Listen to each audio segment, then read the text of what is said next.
ఖుషిగా హాయిగా ఖుషి ఖుషిగా హాయి హాయిగా రేడియో ఖుషి.com రేడియో ఖుషి.com. Hello listeners, welcome to interviews with radio ఖుషి.com. టాలీవుడ్ టాలెంట్ ను రేడియో ఖుషి.com శ్రోతలందరికీ పరిచయం చేసే కార్యక్రమం ఇంటర్వ్యూస్ విత్ రేడియో ఖుషి.com కు స్వాగతం. ఇప్పుడు మీతో ఉన్నాడు మీ రామ్. ఈ రోజు మనం కలుసుకోబోతున్న అతిథి గురించి ముందుగా ఓ చిన్న మాట అండి. హలో ఐ లవ్ యూ చిత్రం ద్వారా టాలీవుడ్ ప్రేక్షకులకు పరిచయమై ప్రేమ కోసం, విజయ రామరాజు, గుడుంబా శంకర్, తర్వాత టాలీవుడ్ కి ఒక 2 సినిమాల గ్యాప్ ఇచ్చి మళ్ళా ఇప్పుడు యువరాజం సినిమా ద్వారా మీ ముందుకు రాబోతున్నారు మన వీరశంకర్. వివరాలు ఆయన మాటల్లోనే విందాం. నమస్కారం వీరశంకర్ గారు. Sir, welcome to our show. Thank you అండి.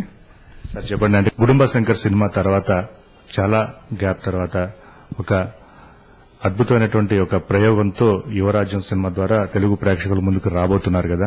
అంటే ఈ 2 సంవత్సరాల గ్యాప్ లో మీరేం చేశారు, అదేవిధంగా యువరాజ్యం సినిమా ఏ విధంగా ఉండబోతోంది? గుడుంబా శంకర్ ఫిల్మ్ తర్వాత పునీత్ రాజ్ కుమార్ నాకు బాగా క్లోజ్. నేను బ్రాటప్ అంతా కూడా రాయచూర్ జిల్లా గంగావతిలో ఉంది. మా అంతా మైగ్రేటెడ్ ఫ్యామిలీస్, ఇక్కడి నుంచి ఆంధ్ర నుంచి వెళ్ళిన తెలుగు ఫ్యామిలీస్. సో అలాగా నాకు చిన్నప్పటి నుంచే కన్నడ లాంగ్వేజ్ కూడా తెలిసి ఉండటం, పునీత్ రాజ్ కుమార్ గారి థర్డ్ సన్ నాకు పరిచయం అవటం.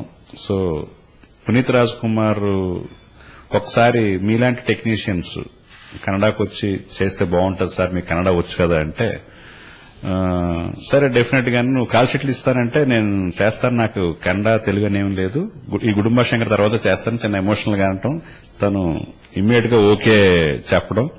సో అలాగే నేనే మా ఫ్రెండ్ చందు నేను కలిసి బసవ చిత్రాన్ని ప్రొడ్యూస్ చేయడం జరిగింది. సో దానివల్ల గుడుంబా శంకర్ చాలా గ్యాప్ వచ్చింది తెలుగులో. సో ఓన్ ప్రొడక్షన్ మూలంగా కొంచెం 1 year అక్కడే నాకు పట్టేసింది. సో ఆ సినిమా 12 సెంటర్స్ లో 100 days ఆడింది అక్కడ. సో నాకు మంచి పేరు రావటం వల్ల అక్కడ చాలా ఆఫర్లు వచ్చినా కూడా మళ్లీ తెలుగులో చేయాలి దీని తర్వాత అని ఇక్కడ ఒక పెద్ద ప్రొడ్యూసర్ ఆఫర్ ఇవ్వటం వల్ల ఓ సినిమా అనుకున్నాం. 1 year తర్వాత ఆ సినిమా అనుకోని పరిస్థితుల్లో నా బసవ చిత్రాన్ని ఆయన కాపీ చేయటం వల్ల, అది ఇష్యూ అవటం వల్ల మళ్లీ అది డిస్టర్బ్ అయింది. డిస్టర్బ్ అవటం వల్ల తర్వాత మళ్లీ జగడం ఆర్య 2 పిక్చర్ని నిర్మించిన ఆదిత్య ఆర్ట్స్ ఆడవారికి మాటకు అద్దాల వైర్లే కన్నడలో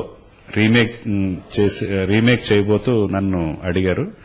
సో మళ్లీ ఆ పిక్చర్ కి డైరెక్ట్ చేయడానికి నేను ఒప్పుకుని ఆ సినిమా చేశాను. సో ఆ విధంగా 2 సినిమాలు కన్నడలో చేయడం వల్ల తెలుగులో మళ్ళీ గ్యాప్ వచ్చింది. మళ్ళీ అగైన్ ఇక ఇలా కాదు, మనకు ఒక ఐడెంటిటీ రావాలి, ఎవరో టచ్ చేయని ఒక యూత్ కాన్సెప్ట్ ని చేయాలనుకుని ఎప్పటి నుంచో 1 year గా నాకు ఇది స్ట్రగుల్ అవుతున్నాను ఈ స్క్రిప్ట్ మీద. సో ఇది మనమే చేస్తే బాగుంటది, కాంప్రమైజ్ అవ్వని చేయొచ్చు అనుకునే దాంతో నేను అరుణ్ అనే ఒక కన్నడలో ఒక పిక్చర్ ని నిర్మించిన అరుణ్ ఇద్దరం కలిసి ఈ సినిమాని నిర్మించాలనుకున్నాం. యువరాజ్యం సినిమా తర్వాత ఈ యువరాజ్యం లాంటి సినిమాకి ఒక డైరెక్టర్ గా నాకు చాలా మంచి ఐడెంటిటీ వస్తుందని నమ్మకం ఉంది. ఎందుకంటే యూత్ ఫిల్మ్స్ చాలా వచ్చినాయి, డిఫరెంట్ యాంగిల్లో యూత్ వాళ్ళ లైఫ్ స్టైల్, యాటిట్యూడ్, వాళ్ళ అచీవ్మెంట్, ఇవన్నీ అన్ని డైమెన్షన్. ఇది ఒక కొత్త డైమెన్షన్. ఇది రూట్స్ ని ఎలా కాపాడుకోవాలి, మన రూట్స్ ని అనే దాని మీద చాలా హోంవర్క్ చేసి, చాలా హార్డ్ వర్క్ చేసి చేయడం జరిగింది. డెఫినెట్ గా ఈ సినిమా రిలీజ్ అయిన తర్వాత ఒక కొత్త కాన్సెప్ట్, ఒక యూనిక్ కాన్సెప్ట్ అని అందరూ ఫీల్ అవుతారు. ఇందులో ఉన్న ప్రత్యేకత ఏంటంటే ఈ సినిమాకి 6 సంగీత దర్శకులు 6 సాంగ్లని కంపోజ్ చేశారు. అలాగే 6 లిరిక్ రైటర్లు 6 సాంగ్లు రాశారు. సో కాన్సెప్ట్ విన్న ప్రతి సంగీత దర్శకుడు కాన్సెప్ట్ మీద ఉన్న ఇన్స్పిరేషన్ తోటి, నాతో ఉన్న ఒక యాక్సెస్ తోటి ఇలా చేయడానికి ఒక్కొక్క సాంగ్ ఒక సంగీత దర్శకుడు చేయడానికి ఒప్పుకున్నారు. ఈ రీసెంట్ గా మన యువరాజ్యం ఆడియో రిలీజ్ అయ్యి మంచి సక్సెస్ సాధించింది. సో ఈ సంగీతం అందరికీ నచ్చడానికి కారణం ఏంటి, ఇందులో ఉన్న వెర్సటాలిటీ, ఒక విలక్షణత, మెలడీస్, అలాగే మాస్ ఎలిమెంట్స్, అలాగే ఒక ఎమోషనల్ ఫీల్, అన్ని ఎమోషన్స్ ఉన్న సాంగ్స్ ఇవి. అలాగే సాహిత్యం క్లియర్ గా అర్థమవుతుంది. ప్రతి వర్డ్ ఏం పాడుతున్నారు, దాని భావం ఏంటనేది క్లియర్ గా ఆడియన్స్ కి రీచ్ అవుతుంది. సో ఆ విధంగా ఇవి ఎప్పుడు నిలిచిపోయే సాంగ్స్ గా ఉంటాయి. సో చాలా మంచి అప్రిషియేషన్. సాంగ్స్ చాలా బాగున్నాయి. అసలు ఎవరో ఎక్స్పెక్ట్ చేయరు. యువరాజ్యం అంటే ఇంకొక మిస్లీడ్ ఉంది. యువరాజ్యం అంటే ఏదో పొలిటికల్ ఫిల్మ్ అనుకునే ఒక మిస్లీడ్ ఉంది. సో యువరాజ్యం అనేది మన రూట్స్ ని కాపాడుకోవడానికి యూత్ ఏం చేయాల్సి వచ్చింది అనేదే. మన కల్చరల్ రూట్స్ గాని, మన ఒక సోల్, మన ఒక సాయిల్, మన ఈ ఇండియన్ సాయిల్ లో ఉండే ఐడెంటిటీ ఏంటి, ఇండియన్ ఐడెంటిటీ ఏంటి, అవి ప్రమాదంలో పడ్డప్పుడు మన ఎగ్జిస్టెన్సే పోతుంది ఇది కాపాడుకోకపోతే అనుకుని యూత్ ఎలాగా వీటిని ఫైట్ చేసి సాధించుకున్నారు అనేది ఈ కథ. ఇది ఇప్పటి వరకు డెఫినెట్ గా ఏ లాంగ్వేజ్ లో రాలేదు. ఇదే ఫస్ట్ యూనిక్ అవుతుందనే ప్రగాఢమైన నమ్మకం నాకే కాదు, ఈ సినిమాకి వర్క్ చేసిన ప్రతి టెక్నీషియన్స్ కి ఉంది. సార్, అసలు ఈ యువరాజ్యం సినిమాకి అసలు బేసిక్ ఇన్స్పిరేషన్ ఏంటండి? అసలు అంటే ఈ థాట్ దాదాపు ఒక సంవత్సరం నుంచి మీ మధ్యలో మెదిలిందని చెప్తున్నారు కదా, అంటే బేసిక్ ఇన్స్పిరేషన్ ఏంటి? అసలు 1 year నుంచి చేసిన 1 year ముందే అనుకున్నటువంటి అంశాన్ని దాదాపు కార్యరూపం దాల్చడానికి చాలా గ్యాప్ వచ్చింది. సో దాని గురించి కూడా చెప్పండి. ఇన్స్పిరేషన్, నేను ఒక రైతు కొడుకుని. నేను ఈ ఇన్స్పిరేషన్ ఏంటంటే మా నాన్నగారే ఒక విధంగా. మా ఊర్లో మా ఇంటి పక్కనే ఒక స్పిన్నింగ్ మిల్ ఏదో కట్టబోతుంటే అక్కడ నో అబ్జెక్షన్ కోసం మొత్తం ఊర్లో అందరూ సైన్ చేయించుకోవాలి. మా ఫాదర్ కి తెలిసి వచ్చింది ఈ స్పిన్నింగ్ మిల్ ఇక్కడే వస్తే ఊర్లో ఫెర్టిలైజ్డ్ ల్యాండ్స్ అన్ని గ్రౌండ్ వాటర్ అంతా పాడవుతుంది, ఇంకా వాటర్ తాగలేమనేది ఒక అవేర్నెస్ తో ఆయన సంతకం పెట్టాలి. ఆయన సంతకం పెట్టినందుకు అది ఆగిపోయింది అక్కడ. ఆ ఫెర్టిలైజ్డ్ ల్యాండ్స్ అలాగే మిగల్చబడ్డాయి రైతులకి. సో ఇలాగా ఇప్పుడు ఈ గ్లోబలైజేషన్ లో టోటల్ గా ఒక కబ్జా జరగబోతుంది. కబ్జా అని చెప్పాలి. ఈ చిత్రంలో ఒక రావు రమేష్ క్యారెక్టర్ ఒకటి ఉంటుంది, ఒక ఊరు సర్పంచ్. ఈ సాఫ్ట్వేర్ 2007 నుంచి 2010 వరకు మన చుట్టూ అంటే యూత్ చుట్టూ జరుగుతున్న కథని నేపథ్యంగా తీసుకుని చేశాం. సాఫ్ట్వేర్ భూమి ఉంటుంది, ఇందులో షేర్ మార్కెట్ భూమి ఉంటుంది, రియల్ ఎస్టేట్ భూమి ఉంటుంది. అన్ని భూమ్స్ లోనూ ఎలా నియో రిచ్ ఫ్యామిలీస్ వచ్చినాయి, యూత్ యాటిట్యూడ్, వాళ్ళ లైఫ్ స్టైల్ ఎలా మారిపోయింది, వాళ్ళ వీకెండ్ పార్టీస్, లగ్జరియస్ లైఫ్, ఇవన్నీ కూడా చూపిస్తూ ఒక్కసారిగా ఈ భూము బద్దలయ్యేటప్పటికి వాళ్ళ లైఫ్ స్టైల్స్ ఎలా చేంజ్ అయిపోయినాయి, ఎలాగా వాళ్ళు డిప్రెషన్కి వెళ్లిపోయారు, కొంతమంది ఓవర్ కమ్యూనిటీస్ పెట్టిన వాళ్ళు ఎలాగా వాళ్ళు క్రాస్ రోడ్స్కి వచ్చి నిలబడ్డారు, వాళ్ళు ఇప్పుడు ఏం చేయలేని దిక్కుతోచని పరిస్థితుల్లో థౌజండ్స్ ఆఫ్ జాబ్స్ రోజు లూజ్ అవుతుంటే ఎన్నో మల్టీనేషనల్ కంపెనీస్ లో ఆ జాబ్స్ లూజర్స్ అందరూ కూడా ఏం చేయలేని పరిస్థితుల్లో ఏమయ్యారంటే దీనికి అందరికీ కారణం ఏంటంటే మన ఫోర్ ఫాదర్స్ వాళ్ళందరూ ఎందుకు చాలా హ్యాపీగా ప్రశాంతంగా ఉన్నారు, మనం ఎందుకు ఈ రోజుని ఇలా లేము అనేది తెలుసుకున్న తర్వాత తెలిసి వస్తుంది ఇండియన్ ఐడెంటిటీ ఏంటి.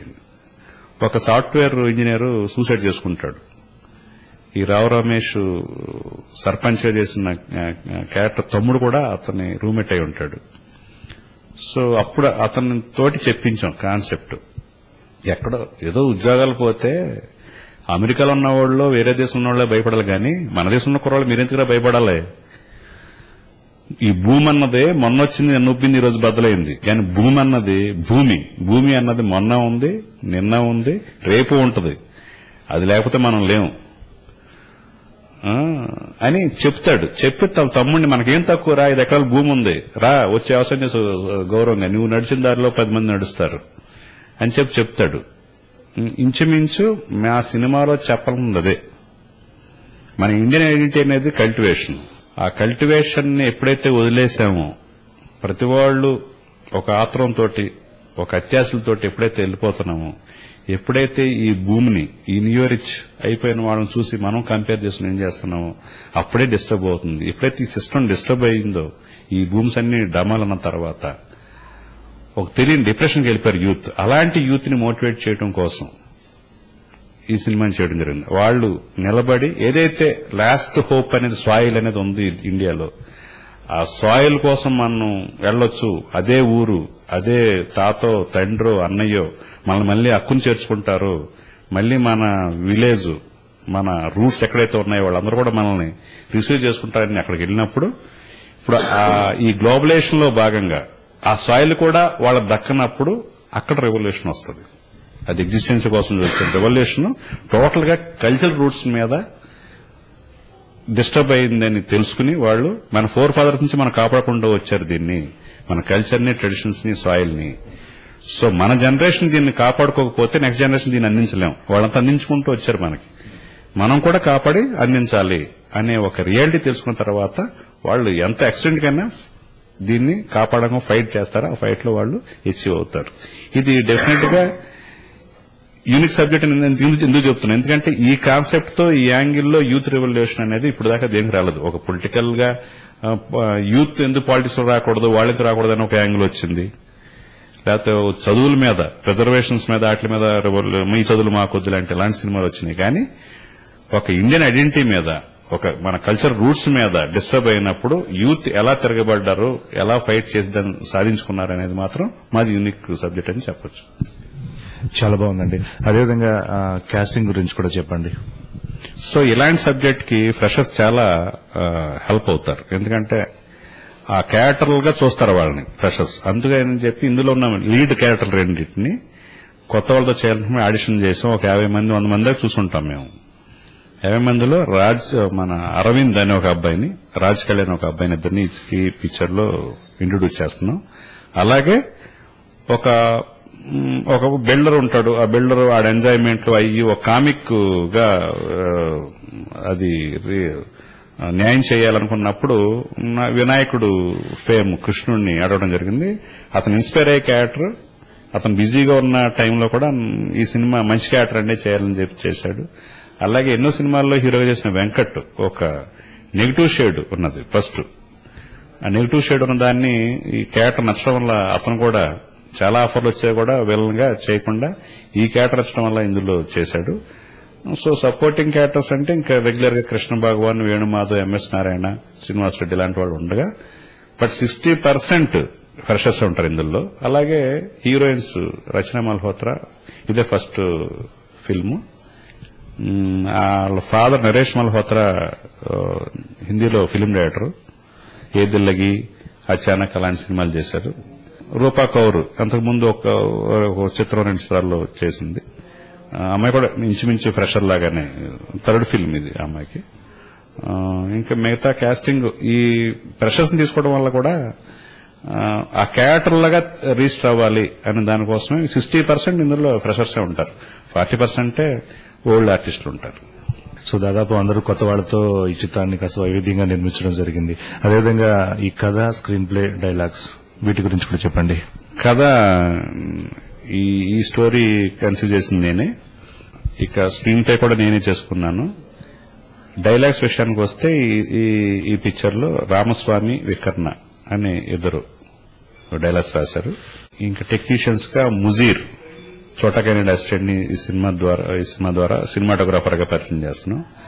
అలాగే విలక్షణత అనేది ఈ సినిమాలో ఏంటంటే 6 మ్యూజిక్ డైరెక్టర్లు అని చెప్పాను. 6 మ్యూజిక్ డైరెక్టర్లో రాజ్కోట్లో రాజు గారు, కన్నడలో లీడ్ చేస్తున్న 2 మ్యూజిక్ డైరెక్టర్లు మనోమూర్తి, గురికిరణ్ గారు, తెలుగులో జీకే శివకాకానితో పాటు మురారి జైన్ అనే ఒక సంగీత దర్శకుడిని ఈ చిత్రం ద్వారా పరిచయం చేస్తున్నాం. అతను ఎవరో కాదు, కమలాకర్ ప్రాణం సినిమాకి మ్యూజిక్ చేసిన, ప్రాణం వాన ఇలాంటి సినిమాకి మ్యూజిక్ చేసిన కమలాకర్ బ్రదర్. అలాగే 6 గేయ రచయితలు, పెద్దాడు మూర్తి గారు, సాయి శ్రీహర్ష్ గారు, భీమ్స్ అనే కుర్రాడు, తర్వాత రాజ్ కుమార్ అనే కుర్రాడు, కేదార్ అనే ఒక అబ్బాయి, రెహమాన్, ఇలాగా అప్కమింగ్, ఇంతకుముందు ఏదో 2-3 సినిమాలు రాసిన వాళ్లే అప్కమింగ్ లో ఉన్న ఈ లిరిక్ రైటర్లందరినీ కూడా ఇందులో 6 సాంగ్లకి 6 లిరిక్ రైటర్లు ఉన్నారు. చాలా బాగుందండి. అంటే కాన్సెప్ట్ వైవిధ్యంగా ఉంది, అదేవిధంగా మీరు చేసినటువంటి వర్కింగ్ స్టైల్ కూడా కాస్త డిఫరెంట్ గానే చేయడం జరిగింది. అదేవిధంగా స్క్రీన్ ప్లే ఏ విధంగా ఉండబోతోందండి?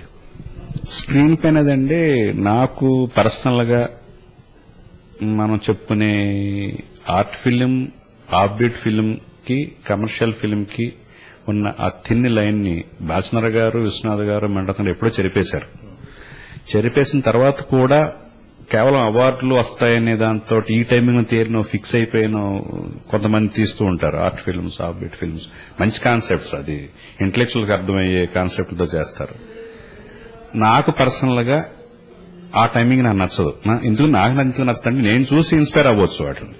కామన్ ఆడియన్ ఆ టైమింగ్ లో చూడడనే ఒక ఒపీనియన్ నాకుంది. సో కామన్ ఆడియన్ టైమింగ్ ఏదైతే ఉందో బోర్ కొట్టకుండా ఆడిటోరియంలో కూర్చుని ఎంజాయ్ చేసే టైమింగ్ ఏదో ఉందో ఆ టైమింగ్ లోనే ఈ చిత్రం ఉంటుంది. ఏదో మెసేజ్ ఓరియంటెడ్, అది యూత్ కాన్సెప్ట్, రూట్స్, ఇలా ఈ పదాలు చెప్పేటప్పటికి ఏమవుతుందంటే ఇదేదో మెసేజ్ ఓరియంటెడ్ వస్తున్న సినిమా ఏమనుకుంటారు. పక్కా కమర్షియల్, అది మన కమర్షియల్ టైమింగ్ అంటాం. అది అందరికి అర్థమయ్యేలాగా కామెడియన్ టైమింగ్ నే కొంతమంది కమర్షియల్ టైమింగ్ అంటారు. అలా కమర్షియల్ సినిమా తీస్తున్నామని చాలా సినిమాలు ఫ్లాప్ అవుతాయి, అది వేరు. ఆ కాన్సెప్ట్ నచ్చుకో, ఇంకోటి నచ్చుకోదు. టైమింగ్ అనేది ఒకటి ఉంటుంది, ఒక ఫాస్ట్ టెంపోలో, ఎక్కడ బోర్ కొట్టకుండా, టీడీఎస్ గా లేకుండా, ఎమోషన్స్ ఉన్న చోట సమ్ ఎక్స్టెంట్ వరకు ఆ ఎమోషన్స్ ని పండించగలగటం. అలాగే స్క్రీన్ ప్లే అంతా కూడా వే ప్రజెంటేషన్, ఆ వే ప్రజెంటేషన్ కూడా కామన్ ఆడియన్ కూర్చొని ఎంజాయ్ చేసేలాగా, థ్రిల్ అయ్యేలాగా, వాడు చిన్న ఉత్కంఠ భరితంగా చూసేయగలిగేలాగానే ఉంటుంది మొత్తం అంతా. ఎక్కడ కూడా రిలాక్స్ అయిపోయి ఏదో జరుగుతుందిలే, ఏదో మాట్లాడుకుంటున్నారులే, చాలాసేపు మాట్లాడుకుంటారు అన్నట్టుగా ఉండదు. పక్క మా భాషలో చెప్పడానికి, సినిమా వాళ్ళ భాషలో కమర్షియల్ టైమింగ్, మంచి అన్ని ఒక లవ్ ఉంటుంది, ఆ లవ్ మధ్య ఆ కెమిస్ట్రీ, ఆ పెయిన్, ఆ విడిపోయేటప్పుడు వాడు అవుట్ బరస్ట్ టైం మాట్లాడటాలు, లేకపోతే రేంజ్ డిఫరెన్స్ చూసి విడిపోయినప్పుడు వాళ్ళు పలికించే ఎమోషన్స్ అన్ని కూడా కామన్ ఆడియన్స్ రీచ్ అయ్యేలాగా ఉంటుంది. పక్కా కమర్షియల్ సెటప్ ఇది. Screen play, way of presentation అంతా ఆ టైమింగ్ లోనే ఉంటుంది. అంతేగాని ఒక రెగ్యులర్ గా ముద్ర వేసే art film of bit timing అసలు ఉండదు. నాకు పర్సనల్ గా నాకు అది ఇష్టం ఉండదు. కామన్ ఆడియన్ కి విజువల్ గా కూర్చుంటే ప్రతి రిక్షా పుల్లర్ వరకు అర్థం కావాలి, ఆడి థ్రిల్ అవ్వాలి. అది ఉంటూ మెసేజ్ అనేది ఒక అండర్ కరెంట్ గా ఉండాలనే దానికి మెసేజ్ నువ్వు రుద్దకూడదు. మన భావోద్వేగాలు ఏమైతే అనుకుంటామో అవే కనిపించాలి తప్ప షుగర్ కోటెడ్ గానే ఉంటుంది, పక్క షుగర్ కోటెడ్. అదేవిధంగా మీ గత సినిమా గుడుంబ శంకర్ చూసుకున్నట్లయితే దాదాపు పవన్ కళ్యాణ్ గారిని ఒక వైవిధ్యంగా ప్రజెంట్ చేయడం జరిగింది. దానిలో దాదాపు అన్ని ఎలిమెంట్స్ కూడా ఆయన చేత ఎమోషనే కాకుండా దాదాపు కామెడీ మొత్తం అన్ని ఎలిమెంట్స్ ప్యారలల్ గా డ్రైవ్ చేయించడం జరిగింది. సో ఇది ఎలా సాధ్యమైంది అసలు? డిఫరెంట్ ప్రజెంటేషన్, అది గుడుంబ శంకర్ ఓవరాల్ ఫ్లికెడ్ డిఫరెంట్ ప్రజెంటేషన్. యాక్చువల్ గా కళ్యాణ్ సినిమా అన్ని ఒక ప్యాటర్న్ లో ఉంటాయి. ఒక వెరైటీ అనే దాన్ని ఆయన కోరుకుంటాడు. ఆయనతో వర్క్ చేసినప్పుడు ఆయన్ని ఎలా రిసీవ్ చేసుకుంటారనేది ఉంటుంది. నేను మిస్లీడ్ అయింది ఎక్కడంటే టైటిల్లోనే గుడుంబ శంకర్ అనేది పెట్టడం వల్ల చాలా మంది ఇదేదో పక్కా మాస్ మసాలా అనుకున్నారు.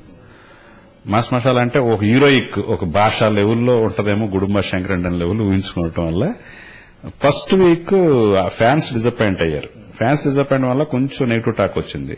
ఎప్పుడైతే ఎంటర్టైన్మెంట్ అంట, కామెడీ చాలా బాగుంది అంట అని ఈ మౌత్ టాక్ ఎప్పుడైతే బయటకు వెళ్ళిందో సెకండ్ వీక్ నుంచి ఫ్యామిలీస్ కి నచ్చడం వల్ల సినిమా అది యావరేజ్ అయింది. అప్పట్లో అది యావరేజ్ అయింది.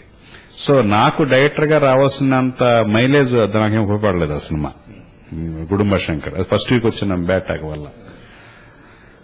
బట్ ఇప్పటికీ నాకు జెమినీలో ఎప్పుడు వస్తూ ఉంటుంది, జెమినీ వాళ్ళ రైట్స్. జెమినీలో ఆ సినిమా వచ్చినప్పుడల్లా నాకు ఒక 50 ఫోన్లు మినిమం వస్తాయి. మేము విపరీతంగా ఎంజాయ్ చేశాం. నేను రెండోసారి చూసాను, మూడోసారి చూశాను. అది నాకు తెలిసి థియేటర్లో కంటే టీవీలో పెద్ద హిట్. కళ్యాణ్ సినిమాని పోటీగా ఇంకొక పవన్ కళ్యాణ్ గారి సినిమాని మా టీవీలో ఇంకో సినిమా వేస్తే దానికన్నా దీనికి ఎక్కువ టీఆర్పీ రేటింగ్ వస్తుందని నాకు టీవీ వాళ్ళు చెప్పారు.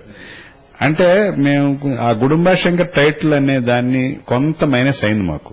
ఎందుకంటే ఒక ఖుషీ లాంటి టైటిల్ ఇంకో టైటిల్ పెట్టుంటే దానికి ఖుషీ జానర్ లాంటి సినిమా కాబట్టి అలాంటి జానర్ లాంటి ఒక టైటిల్ పెట్టుంటే కొంచెం ప్రిపేర్డ్ గా ఉండేవాళ్ళు ఆడియన్స్. ఓకే ఇది కామెడీ ఫిల్మ్, కామెడీ ఫిల్మ్ అనేది మేము ప్రిపేర్ చేయలేకపోయాం. అందుకోసం కొంచెం ఆ షాక్ వచ్చింది ఫ్యాన్స్ నుంచి. సో గుడుంబ శంకర్ కి ఇప్పటికీ రిలీజ్ అయిపోయి టీవీలో వచ్చే ఎక్కువ అప్రిషియేషన్ వచ్చింది నాకు. అంటే ఫోన్స్ రావటం, చాలా ఎంజాయ్ చేసాం, భలే ఉంది కామెడీ, ఇది ఇంకా పెద్ద హిట్ అవ్వాలి, ఎందుకు అవ్వలేదు అర్థం కాలేదు అన్నట్టుగా ఫోన్లు ఇప్పటికీ వస్తానే ఉంటాయి. అది అది ఆ డైలాగ్స్ పాయింట్ ఆఫ్ వ్యూ కూడా చాలా పర్ఫెక్ట్ గా రీచ్ అయినాయి అందరికీ కూడా. ఎందుకంటే మీరు చెప్పినట్టుగా సినిమా ఎవరేజ్ గా నచ్చినా కానీ టీవీలో పెద్ద హిట్ అండి అది. టీవీలో పెద్ద హిట్ అదే చెప్తున్నాను. అంటే ఒక ఎక్స్పెక్టేషన్ ఉంటుందండి ఒక ఫ్యాన్స్. ఎందుకంటే ఇప్పుడు చిరంజీవి గారి కానీ పవన్ కళ్యాణ్ కానీ ఫ్యామిలీలో ఉన్న ఇప్పుడు రామ్ చరణ్ కొత్తగా రామ్ చరణ్ కానీ వీళ్ళకి ఏంటంటే ఎవరు ఈ వేరే వాళ్ళ హీరోలకి లేనంత ఫ్యాన్ ఫాలోయింగ్ వీళ్ళకి ఉంటుంది. సో ఆ ఇన్ఫ్లుయెన్స్ బాగా పనిచేస్తుంది. ఫస్ట్ వీక్ లో వాళ్ళకి నచ్చకపోవటం వాళ్ళు ఒక ఎక్స్పెక్ట్ చేసి వచ్చారు. అసలు గుడుంబ శంకర్ అంటే అసలు ఇది ఒక భాష రేంజ్ లో ఉంటుంది సినిమా అని ఒక రావటం వల్ల డిసప్పాయింట్ అయ్యారు. డిసప్పాయింట్ మళ్ళీ వాళ్ళే ఫోన్ చేసేవారు నాకు సెకండ్ వీక్. లేదండి ఫ్యామిలీకి బాగా పట్టిందండి, ఫ్యామిలీ బాగా ఎంజాయ్ చేస్తానని వాళ్ళే ఫోన్ చేసేవారు నాకు ఫ్యాన్స్. సో అది ఎక్కువ ఫ్యాన్స్ ఉండటం వల్ల ఎఫెక్ట్ అయిన సినిమా గుడుంబ శంకర్. యాక్చువల్ గా వాళ్ళ మొదట క్యారీ అయింది ఫస్ట్ వీక్. బాగాలేదంట అంత కామెడీ ఏనంట మేము అనుకున్నట్టుగా లేదనేది వాళ్ళు కొంచెం ఆ కమ్యూనికేషన్ కొంచెం ప్రాబ్లం అయింది సినిమా. అదేవిధంగా ఆ గుడుంబ శంకర్లో ఏదైతే కామెడీ ట్రాక్స్ ఏదైతే చాలా చక్కగా రీచ్ అయ్యాయి అందరికీ కూడా, మన యువరాజ్యం సినిమాలో హ్యూమరస్ ఏ విధంగా ఉండబోతోంది? ఈ ఎంటర్టైన్మెంట్ అనేది 100% గ్యారెంటీ ఇచ్చే సినిమా అండి ఇది. టోటల్ మీకు 80% ఎంటర్టైన్మెంట్ ఉంటుంది ఇందులో. అంటే సోషల్ స్ట్రక్చర్ లో జరుగుతున్న కొన్ని విషయాలను కూడా సెటరికల్ గా చెప్పడం, దానివల్ల హ్యూమర్ జనరేట్ అవుతుంది. వినాయకుడు మన కృష్ణుడి దగ్గరికి వస్తాడు, వచ్చి నిన్న 3,000 చెప్పారండి స్క్వేర్ ఫీట్, ఏమైనా తగ్గుద్దా? ఏంటమ్మా నేను అడ్వాన్స్ ఇవ్వలేదా? ఎంత తప్పు పని చేసావమ్మా, మరి లేట్ అయితే రేట్ అవుద్ది కానీ డౌన్ అవుద్దా? నువ్వు ఎక్కడ పని చేస్తావు సత్యంలో ఎంత వస్తాయేంటి? ₹1,00,000. మరి నాదే మరి దుబ్బుడేంటయ్యా? మా ఊర్లో 5 ఎకరున్న రైతు ఇంటిల్లపాది కష్టపడితే సంవత్సరం 70,000 వస్తుంది సబ్సిడీ. ఆ కొడుకుని కాన్వెంట్ లో చదివించాలని కూడా వెనక ముందు ఆలోచిస్తాడు. ఏసీ రూమ్ లో కూర్చొని తక్కువ టికెట్ ఆ చుచ్చి పడుతుంది, ఇంకా చూస్తావేంటయా అన్న లెవెల్ ఉంటుంది. అంటే రియాలిటీని ఆ విధంగా చెప్పాం. అంటే ఒక 5 ఎకరాలు ఉన్న రైతు పల్లెటూరులో ఫ్యామిలీ మొత్తం కష్టపడితే కూడా వచ్చే ఆదాయం వీళ్ళకి సాఫ్ట్వేర్ ఇంజనీర్ అవటం వల్ల 1 month లో దానికన్నా మోర్ దెన్ దానికన్నా ఎక్కువ వస్తుంది. అది ఆ రియాలిటీ చెప్పుతూ ఆ వచ్చిన కస్టమర్ని అట్రాక్ట్ చేయటం వీడు. అలాగా ఎవరో ఒక భూమిని కొనాలి వెళ్ళి ఏంటే ఏమేసే అమ్మను అంటారు వాళ్ళు. ఇక్కడ రిసార్ట్లు కడతాను, మీ బంగారు భూమిని చేస్తాను, మీ భూమిని మేము ఏమేసాం షుగర్ సో చెరుకేసామంటాడు. అసెంబ్లీలో దెబ్బలు అయిపోతుంటే మద్దతు ధర కోసం ఇంటికి వచ్చిన ప్రతి ఓడు టీ తాతారని షుగర్ లేకుండా నీ అమ్మ షుగర్ లేకుండా ఏమని చెప్తున్నారు. ఇంకా చెరుకేసుకుని ఏం బాగుపడతారు మీరు? అలా ఉంటది. అంటే చెరుకు వేసుకునే రైతుకి మద్దతు ధర లేదని నువ్వే వేసేవి బాబాయ్ అంత వరుసలో పెట్టి వీడు వరి సగం కిందగా సగం పైకి మధ్య కర్నూలు బియ్యం తప్ప ఏం తింటారు, ఏది పడితే తింటారండి. ఇలా ఉంటది. అంటే రియాలిటీ సెటరికల్ గా ఉంటది, అందులో నగ్న సత్యం ఉంటది. షుగర్ కొట్టేట్టుగా ఉన్న ఈ విధంగా ఎంటర్టైన్మెంట్ ఉంటది. ఎంటర్టైన్మెంట్ ఇలా ఉంటది. అలాగే ఒక రైతు అమ్మనాడు, వేణుమాధవ్ రైతుగా వేస్తాడు, అన్ని ఎత్తుకెళ్లిపోయి ఒక రిసార్ట్ లో కూర్చోబెట్టేసి కళ్ళజోడు పెట్టేసాడికి రేబాను మన జ్యూస్లో పెట్టుకొచ్చి ఒక అమ్మాయిల్ని స్విమ్ సూట్ వేసుకున్న అమ్మాయిని అటు ఇటు తిప్పుతూ వాడిని అసలు డాన్స్ లేయించేసి స్టాంపులు మొత్తం వేలు ముద్రలు వేయించుకుని ఆడ భూమిని ఎలా కొనేశారు. ఆడ తర్వాత రోజుల్లో కూలీ అయిపోతాడు ఓ రైతు. అది కూడా చూపించాం. ఇలాగా ప్రతిదీ మన ట్రూత్ సమాజంలో జరుగుతున్న కొన్ని నిజాలని షుగర్ కోటెడ్ తోటి సెటరికల్ గానో హ్యూమర్ గానో చూపించాం. చార్లీ చాప్లిన్ స్టైల్ అదే కదా. మోడర్న్ టైమ్స్ లో ఇండస్ట్రియలైజేషన్ అనేది మనిషిని ఎలాగా మెటీరియలిస్టిక్ దీంట్లో నెట్టేసిందని చూపిస్తాడు. ఫుల్ హ్యూమర్ గా ఉంటది. అసలు ఫిట్టర్ అందులో ఎంతసేపు అదే. ఇంకా ఎంతసేపు బయటకు వచ్చినా కూడా ఆడికి బోర్డులే కనపడుతుంటాయి. ఒక అమ్మాయి గౌన్ వేసుకుని వస్తుంది, ఈ బ్రెస్ట్ ప్లేస్ లో బటన్స్ ఉంటాయి, అవి కూడా వీడికి బోర్డులే కనపడుతూ ఉంటాయి. అంటే ఇండస్ట్రియలైజేషన్ అనేది మనిషిని ఎంత మెకానికల్ చేసేసింది అనేది ఎంత హ్యూమర్ గా చెప్పాడు. అలాగే మా సినిమా ఈ యువరాజ్యంలో కూడా కొన్ని నగ్న సత్యాలని సోషల్ స్ట్రక్చర్ లో జరుగుతున్న సినారియోని అంతే హ్యూమర్ గా చెప్పాం. దానివల్ల నిజాలు తెలుస్తూ ఉంటే వాళ్ళకి ఎంటర్టైన్మెంట్ కూడా వస్తుంది. దాని ద్వారా అది మెయింటైన్ చేసాం. అదేవిధంగా ఈ 6 మ్యూజిక్ డైరెక్టర్లతో అంటే చేసిన 6 సాంగ్స్ ని కూడా 6 చేత చేయించాలి, 6 గేయ రచయితల చేత రాయించాలి అనేటువంటి థాట్ అసలు ఎట్లా వచ్చింది? అసలు ఏంటి దీని బేసిక్ ఫౌండేషన్ ఏంటండి అసలు? అంటే 6 డైరెక్టర్లు చాలా సినిమాలకు రాశారు ఒక్కొక్క సాంగ్. బట్ 6 మ్యూజిక్ డైరెక్టర్లు this the first time in Telugu industry. మరి వేరే ఫీల్డ్ లో ఎవరైనా చేయించారో నాకు తెలియదు కానీ తెలుగు ఇండస్ట్రీలో ఫస్ట్ టైం ఇలా జరిగింది. 6 సంగీత దర్శకులు ఒక సినిమాకి వర్క్ చేయటం, ఒక్కొక్క సాంగ్ ఒక్కొక్క మ్యూజిక్ డైరెక్టర్ వర్క్ చేయటం, కంపోజ్ చేయటం అనేది. సో ఇది నాకు ఈ మ్యూజిక్ డైరెక్టర్లతో ఉన్న పరిచయాలు యాక్సెస్ లో నేను సరదాగా ఒకసారి ప్రపోజ్ చేశాను. ఇలా చేస్తే ఈ సినిమాకి ఎలా ఉంటది, ఒక వెర్సాటిలిటీ వస్తుంది కదా అనే ఒక దీంతో వాళ్ళకి నా మీద ఉన్న పర్సనల్ ఇంట్రెస్ట్ తోటి, నా మీద ఉన్న పర్సనల్ ఇంట్రెస్ట్, యాక్సెస్ తో, ఫ్రెండ్షిప్ నేచర్ తోటి ఫస్ట్ ఒప్పుకున్నారు. తర్వాత ఇలాంటి కాన్సెప్ట్ అని చెప్పినప్పుడు చాలా వాళ్ళు ఇన్స్పైర్ అయ్యారు. ఓకే, మేము తప్పు చేయట్లేదు, మీ మీద ఉన్న అభిమానంతో, మీ మీద ఉన్న ఫ్రెండ్షిప్ తోటే కాదు, ఒక మంచి సినిమాకి మేము వర్క్ చేస్తున్నాం అన్న ఫీలింగ్ ఉందని వాళ్ళు జెన్యున్ గా చెప్పారు నాకు. అలాగా అంటే ఊరికే ఒక ప్రపోజల్ సరదా అనుకున్నాను నేను. అందరూ పరిచయాలనే కదా అని అడిగితే కాదనరు, పై కాన్సెప్ట్ ఇలాంటిది కదా, నేను అడిగి కాన్సెప్ట్ చెప్తే డెఫినెట్ గా వాళ్ళు చేస్తాం అంటారని ఒక నమ్మకంతో అడిగాను. అలాగే వాళ్ళందరూ యాక్సెప్ట్ చేశారు. ఎందుకంటే వాళ్ళ చేత మీరు పాటలు కూడా పాడించడం కూడా జరిగింది, కొన్ని బీజిఎంస్ పాడించడం జరిగింది, బిట్స్. అలాగే శివకాకాని మ్యూజిక్ చేసిన దాంట్లో 3 మ్యూజిక్ డైరెక్టర్లు పాడారు. గంటట కృష్ణ, అగస్త్య, పెళ్లిన కొత్తలో చేసిన అగస్త్య, లీనా చౌదరి కూడా ఓ సినిమాకి మ్యూజిక్ డైరెక్ట్ చేసింది. అలాగే రఘుకుంచే సింగర్ గానే ఫేమస్. బట్ మా సినిమా జరుగుతున్నప్పుడు అతని బంఫర్ ఆఫర్ మ్యూజిక్ డైరెక్టర్ అయ్యాడు. సో అలాగా మ్యూజిక్ డైరెక్టర్లు చాలా మంది ఇందులో పాడటం కూడా జరిగింది, బయట మ్యూజిక్ డైరెక్టర్. అదేవిధంగా ప్రేక్షకుల ముందుకు యువరాజ్యం సినిమా ఎప్పుడు రాబోతోందండి? మార్చ్ ఎగ్జామ్స్ అవగానే, మార్చిలో ఎగ్జామ్స్ షెడ్యూల్ చూసుకుని దాన్ని బట్టి మార్చిలో రిలీజ్ చేయడానికి ప్లాన్ చేస్తున్నాం. ఎందుకంటే ఇది యూత్ ని టార్గెట్ చేసిన సినిమా కాబట్టి వాళ్ళు ఒక ప్లెజర్ గా రావాలంటే వాళ్ళ ఎగ్జామ్స్ కూడా లేకపోతే యాక్చువల్ గా ఈ రాష్ట్రంలో జరుగుతున్న ఈ సంక్షోభం లేకపోతే ఈ జనంలోనే అనుకున్నాం. బట్ ఇప్పుడు అలాంటి ప్రశాంత వాతావరణం లేదు, సినిమాలు చూసే మూడ్ లో కూడా జనాలు లేరు కాబట్టి సో మేము ఒక రాంగ్ రిలీజ్ అనేది చాలా ఎఫెక్ట్ చేస్తాం ఒక సినిమాని, ముఖ్యంగా ఇలాంటి సినిమాని. ఎంత ఎఫర్ట్ చేసి యూనిక్ సబ్జెక్ట్ అనుకుని ఏదో హర్రీ బర్రీగా జనవరిలో రిలీజ్ చేస్తే ఎవరి కోసం అయితే చేసామో, ఎవరినైతే టార్గెట్ చేసి సినిమా చూసామో ఆ ఆడియన్స్ రాకుండా మిస్ఫైర్ అయ్యే ప్రమాదం ఉంది సినిమా. అందుకు అన్ని ఆలోచించి మార్చిలో రిలీజ్ చేయాలని డిసైడ్ అయ్యాం. అదేవిధంగా ఈ టైటిల్లే కాస్త వైవిధ్యంగా పెట్టడం, అదేవిధంగా మీరు షూటింగ్ చేసిన అంటే లొకేషన్స్ కూడా దాదాపు పబ్లిక్ ప్లేసెస్ లోనే ఎక్కువ చేశారనేది ఆల్రెడీ టాక్ ఉంది ఇండస్ట్రీలో. సో దాని గురించి కూడా చెప్పండి. యాక్చువల్ ఫస్ట్ మేము మీడియా కవరేజ్ కూడా ఎవరిని అలౌ చేయలేదు బిగినింగ్ లో, ఎందుకంటే దీంట్లో ఉన్న వైవిధ్యం ఎందుకు కూడా ముందు ఎక్స్పోజ్ అవుతుందని. లాస్ట్ షెడ్యూల్ వరకు కూడా మేము ఎవరిని అలౌ చేయలేదు. 8,000 మంది క్రౌడ్ మధ్యలో ఒంగోలు దగ్గర చదరవాడ గ్రామంలో చేశాం, రియల్ క్రౌడ్ లో. వాళ్ళందరూ చాలా కోఆపరేట్ చేశారు అక్కడ.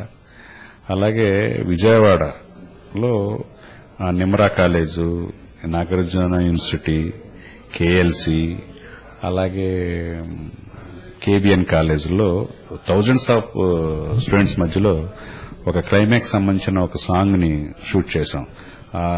అందులో చాలా కాలేజీలు ఇదివరకు షూటింగ్ అంటే ఇచ్చేవాళ్ళు కాదు. నేను వెళ్లి వాళ్ళకి ఎక్స్ప్లెయిన్ చేసి ఇది కాన్సెప్ట్, ఈ కాన్సెప్ట్ కోసం నేను సెట్లు క్రియేట్ చేయలేను, మీరు కోఆపరేట్ చేయాలగానే వాళ్ళందరూ కూడా చాలా ఇన్స్పైర్ అయ్యి యాక్సెప్ట్ చేసి వాళ్ళ స్టూడెంట్స్ ను కూడా యాక్ట్ చేయడానికి అందులో వాళ్లే చాలా కోఆపరేట్ చేశారు. ఆ 4 కాలేజీల యజమాన్యాల్ని వాళ్ళు చేసిన కోఆపరేషన్ ఎప్పటికీ మర్చిపోలేం. అలాగే చదరవాడ గ్రామస్తులు, అసలు మన సినిమా ఇది ఆ ఊర్లో ఫస్ట్ టైం జరుగుతుంది షూటింగ్, మనమంతా కోఆపరేట్ చేయాలని అక్కడ ఉన్న ప్రసన్నాంజలి గారు ఒక ఆయన, వాళ్ళందరూ కూడా చాలా కోఆపరేట్ చేశారు. ఇప్పుడు ఈ పొంగల్ తర్వాత కాకినాడ పరిసర ప్రాంతాల్లో ఒక 10,000 to 15,000 క్రౌడ్ మధ్యలో క్లైమాక్స్ చేయబోతున్నాం. సో అక్కడ ఉన్న ప్రజలతో ఆల్రెడీ మేము వెళ్లి మాట్లాడటం, వాళ్ళందరూ స్వచ్ఛందంగా వచ్చి పాల్గొనడానికి వాళ్ళు చేయటం.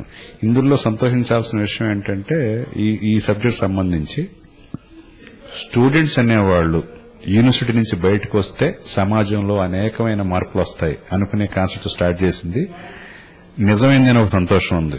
ఈ రోజున ఉస్మానియా యూనివర్సిటీ నుంచి గాని, కాకతీయ యూనివర్సిటీ నుంచి స్టూడెంట్స్ గాని, అక్కడ ఆంధ్ర ప్రాంతంలో ఉన్న Andhra university, SV university, Krishnadevaraya university students వచ్చాక ఈ రోజున రాజకీయ నాయకులు భయం పట్టుకుంది. ఓ విధంగా వాళ్ళు ఒప్పుకోకపోయినా ఎవరైతే రాజకీయ వ్యవస్థను భ్రష్టు పట్టించారో రాజకీయ నాయకులు, రాజకీయ నిర్ణయాల వల్ల ఒక విద్వేషాలను రెచ్చగొట్టారు, వాళ్ళందరూ కూడా ఈ రోజుని బోన్లో నిలబెట్టారు స్టూడెంట్స్. అది ఎక్కడైనా సరే అక్కడైనా సరే. ఇలాంటి సంఘటనే నేను అనుకున్న కాన్సెప్ట్. అది నేను సినిమా ఇంకా పూర్తి అవ్వకుండా, రిలీజ్ అవ్వకుండానే ఇప్పుడు సమాజంలో జరుగుతున్నప్పటికీ ఇలాంటిదే కదా కోరుకున్నాం. స్టూడెంట్స్ బయటకు వస్తే వాళ్ళు ప్యూర్ గా ఉంటారు ప్రతి వాళ్ళు మాట. ఇక్కడ ఒక వాదన ఉండొచ్చు, అక్కడ ఒక వాదన ఉండొచ్చు. వాళ్ళు మాట్లాడే దాంట్లో ఒక కడుపు మంట ఉంటుంది. అందుకే మా క్యాప్షన్ ఏంటంటే, కడుపు మండిన వాడి కోసం కడుపు మంటతో మాట్లాడేవాడే యువకుడు, అదే యువరాజ్యం అన్నాం. అలాగే యువకుల తరపున మాట్లాడింది, యువకులలో ఉన్న ఫైర్ ని మాట్లాడింది ఏంటంటే, మా యువకులకు ఏసీ గాలి కంటే చెట్టు నుండి వీచే చల్లగాలి బాగా తెలుసు, ఫ్రిడ్జ్ వాటర్ కంటే మట్టి కొండ ఇచ్చి చలవదనం ఇంకా బాగా తెలుసు. మా మూలాలకు భంగం కలిగితే వాటిని రక్షించుకోవడానికి యుద్దం చేస్తాం అనే కాన్సెప్ట్ తోటి సినిమా చేయటం జరుగుతుంది. అది ఈ రోజు జరుగుతుంది. ఈ రాజకీయ నాయకులు ఆడే డ్రామాలని మీరు కట్టిపెట్టండి, ఎన్నాళ్ళు ఆడుకుంటారు ఆ ప్రాంత ప్రజలు గాని, ఈ ప్రాంత ప్రజలు గాని. ఎక్కడ వ్యవస్థలో ఎక్కడైతే తప్పులు చేశారు, మీరు చేశారు తప్పులు, ఆ తప్పుల్ని నగ్నంగా చూపించి ఈ రోజున మేము దిగితే మేము అనుకునే మీరు చేయాలనుకున్నది మేము చేస్తాం అని అటుగాని ఇటుగాని ఎక్కడైనా సరే వాళ్ళు బయటకు వచ్చాక ఈ రోజున ఒక సంక్షోభం సృష్టించబడింది. ఆ సంక్షోభం సృష్టిస్తేనే జవాబులు దొరుకుతాయి వ్యవస్థ నుంచి.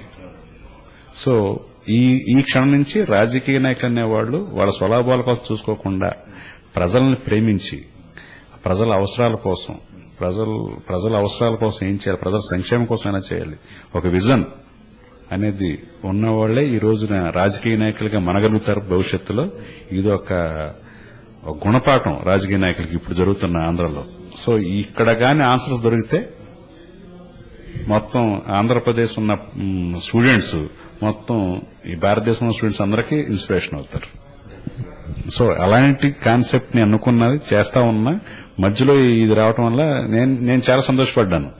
ఎస్, ఇదే కదా చేస్తున్నాను నేను సినిమా, ఇది జరుగుతుంది ఇప్పుడని నేను, మా యూనిట్ అందరూ కూడా చాలా సంతోషపడ్డారు. సో మీరు అనుకున్నారు, అది జరుగుతుంది ఈ రోజు అనేది, అది ఒక గర్వంగా ఉంది అది చూసి. సరిగ్గా చివరిగా మీ స్వస్థలం, మీ విద్యాభ్యాసం అంతా ఎక్కడ జరిగింది, మీ ఫ్యామిలీ గురించి, పేరెంట్స్ గురించి. మా నాన్నగారు తణుకు దగ్గర చెవటం, ఆయన నేను పుట్టిన క్రితమే తుంగభద్ర ప్రాజెక్టు వచ్చాక కెనాల్స్ వచ్చినాయి ఈ రాయచూరు, బళ్ళారి డిస్ట్రిక్ట్స్ లో. సో అలాగా మా ఊర్లో ఒకే రోజు 30 ఫ్యామిలీస్ వెళ్ళిపోయినట్టు అక్కడ. అంటే అప్పట్లో అక్కడ 200 రూపీస్ ఎంతో ఎకరా, ఇక్కడ ఒక 10 ఎకరాలు అమ్మితే అక్కడ ఒక 100-200 ఎకరాలు వచ్చేది. అలాగే మైగ్రేట్ అయిన ఫ్యామిలీస్ ఒక 50 విలేజెస్ ఉంటాయి రాయచూరు, బళ్ళారి జిల్లాల్లో. సో అలా వెళ్ళిన ఫ్యామిలీలో పుట్టినవాడు నేను థర్డ్ సన్ని. నాకు 2 అన్నయ్యలు ఉన్నారు. 2 అన్నయ్యలు సెంట్రల్ గవర్నమెంట్ జాబ్స్, నేను థర్డ్. ఇంటర్మీడియట్ లో ఉండగా నేను మోడర్న్ టైమ్స్ అనే ఒక సినిమా చూశాను, చార్లీ చాప్లిన్, ఇందాక రెఫర్ చేశాను. అందుకే అది చూశాక నాకు తెలిసింది సినిమా మీడియా అనేది ఓహో ఇంత పవర్ ఉంటుంది దీనికి. సో మనం దీనికి పనికొస్తామని తెలిసింది. అంతగతం శంకరాభరణం చూసినా, మరో దేశం ఎవరు చూసినా నేను దేనికి కనెక్ట్ అవుతాను, నేను దేనికి పనికొస్తాను, నా కెరీర్ ఇది కెరీర్ చేసుకొచ్చా నాకు తెలియలే. ఒక మంచి సినిమాలను చూసామన్న ఒక ఎక్స్పీరియన్స్ తప్ప, మోడర్న్ టైమ్స్ చూసిన తర్వాతే ఓకే నేను ఒక డైరెక్టర్ గా కొత్త ఐడియాస్ ని ప్రజెంట్ చేసేవారు, ఓహో డైరెక్టర్ అవ్వచ్చు అనేది ఇంటర్మీడియట్ లో ఆ సినిమా చూసిన తర్వాతే నాకు ఇన్స్పిరేషన్ వచ్చింది. అలాగా నేను ఇంట్లో ఇంటర్మీడియట్ లో ఉండగా ఇంట్లో ఫైట్ చేశాను, బాగా ఆర్థోడాక్స్ ఇంట్లో. ఆ సినిమా ఫీల్డ్ అంటే వెళ్ళిపోయిన వాళ్ళందరూ చెడిపోతారు, అక్కడ సినిమా ఫీల్డ్ అనేది ఏదో పిచ్చి అనే ఒక థాట్ తో ఉంటారు. సో నాకున్న ఐడియాలజీ వేరు, నేను ఎన్నుకున్న మార్గం వేరు. ఒక ఆర్టిస్ట్ గా వెళ్దాం అనుకున్న వాళ్ళు కొంచెం ఎక్కువ నెగిటివ్ గా ఉంటుంది అక్కడ. సో పోరాడి ఇంట్లో ఒప్పించి అప్పుడు వచ్చాక మన నువ్వొస్తాం డైరెక్టర్ ఉన్నప్పుడు ప్రతాప్ పరిచయం అవటం, అక్కడ ప్రతాప్ ద్వారా కోటాంక్ష గారి దగ్గర నేను అసిస్టెంట్ గా చేరటం, ఆయన దగ్గరే ఒక 8 years వర్క్ చేశాను. తర్వాత నేను కర్ణాటకలో చదువుకున్న టైంలో 8th వరకు అక్కడ చదువుకున్నాను. నేను 9th 10th భీమవరంలో చదివాను, ఇంటర్మీడియట్ తణుకు. సో 8th వరకు చదివిన దాంట్లో శ్రీకాంత్ నా క్లాస్మేట్, నీరో శ్రీకాంత్. తను మళ్ళీ ఇక్కడికి వచ్చి ఇన్స్టిట్యూట్ లో జాయిన్ అయ్యి మళ్ళీ నేను ఇక్కడికి వచ్చానంటాం. తర్వాత నాకు రూమ్మేట్ గా రావటం, నేనున్నానని. అక్కడి నుంచి తను హీరోగా పరిచయం అయ్యాడు. సో తన ప్రోద్బలంతో నేనే ఫస్ట్ పిక్చర్ చేయాలి నీదని చెప్పి కెఎస్ రామారావు గారిని, నాకు అసలు పరిచయం లేదు, మా డైరెక్టర్ గారు ఏం సినిమా చేయలేదు సీసీలో. కెఎస్ రామారావు తనే పరిచయం చేసి నేను ఒకటే అన్నాను, నేను చెప్పే స్క్రిప్ట్ నచ్చితేనే, నువ్వేదో రికమెండ్ చేసావని ఇస్తే కుదరదు, అలాగే అని చెప్పాడు. నేను అప్పుడు వెన్నెల ఆడపిల్ల నవల ఎప్పటి నుంచో నా ఫస్ట్ సినిమా చేయాలని. సో ఆ స్క్రిప్ట్ చెప్పగానే కెఎస్ రామారావు గారు అసలు ఎలా తీయొచ్చు వెన్నెల ఆడపిల్లని అంటే నేను ఎప్పుడో చేసుకుండేవాడిని, కమర్షియల్ గా ఉంది, అట్ ద సేమ్ టైం మంచి క్లాసికల్ గా కూడా ఉంది. సో ఒక మంచి డైరెక్టర్ పరిచయం చేస్తున్నాం అన్న కాన్ఫిడెన్స్ నాకు ఉందని చెప్పి శ్రీకాంత్ చెప్పడం, అలాగా సీసీలో కెఎస్ రామారావు గారు నా మొదటి నిర్మాతగా ఆ సినిమా రావటం. అది యావరేజ్ గా ఆడింది, బట్ నాకు చాలా మంచి పేరు వచ్చింది డైరెక్టర్ గా చాలా మంచి పేరు వచ్చింది సినిమా. ఆ సినిమా చూడటం వల్లే పవన్ కళ్యాణ్ ఆ రోజున మళ్ళీ గుడుంబా శంకర్ నేను చేయగలిగాను. తను పిలిచేవటం అనేది ఆ రోజు ఖుషి తర్వాత అసలు చాలా మంది ఫామ్ లో డైరెక్టర్లకి దొరకలేదు, అయినా ప్రొడ్యూసర్ దొరకట్లేదు. చాలా హ్యాపీ అండి మీ మనసులోని భావాలు మా రేడియోఖుషి.com శ్రోతలందరితో కూడా పంచుకున్నందుకు. అదేవిధంగా భవిష్యత్ అంటే రేపు రాబోయే మన యువరాజం సినిమా కూడా ట్రెమెండస్ హిట్ కావాలని మా రేడియోఖుషి.com శ్రోతల తరఫున, మా టీం అందరి తరఫున కూడా wish you all the best sir. ఖుషిగా హాయిగా ఖుషిగా హాయిగా రేడియో ఖుషి.com